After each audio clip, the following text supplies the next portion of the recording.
had his past, but then he was able to meet a young lady who was a few years older than him. And what he had to do was kind of level up to where she was at. She had some expectations. And him finding this program was his chance to kind of like really get focused and start doing what was right. They got engaged and they was expecting their first child. So this program became everything to him. And he was dedicated. Everything to him. He was dedicated, meaning like, yes. You know, we had a program from Monday through Thursday.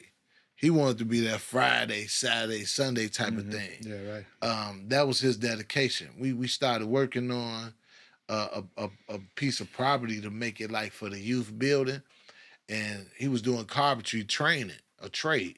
So he's like working on this trade, like he's learning how to put the drywall in. We had footage of this, so we see like he was doing this thing. We was able like, to document all this. Like very like intense. And I'll never forget the day before he got killed, we was in the office and he was like kind of begging to work that day. He asked our program manager, could he work? See, well, Iman every year has this year-end event where they raise money, right? And it's a black tie event where all the staff, all hands on deck, we got to show up. And he wanted to work that day. And for whatever reason, I didn't know this, but he went to the program manager because he was kind of head over the project Ali talked about, the construction project. And he told him no.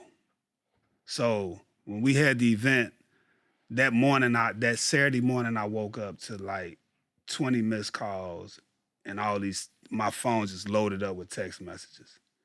Now, you never want to wake up to your phone having all these missed calls and text messages. In this work.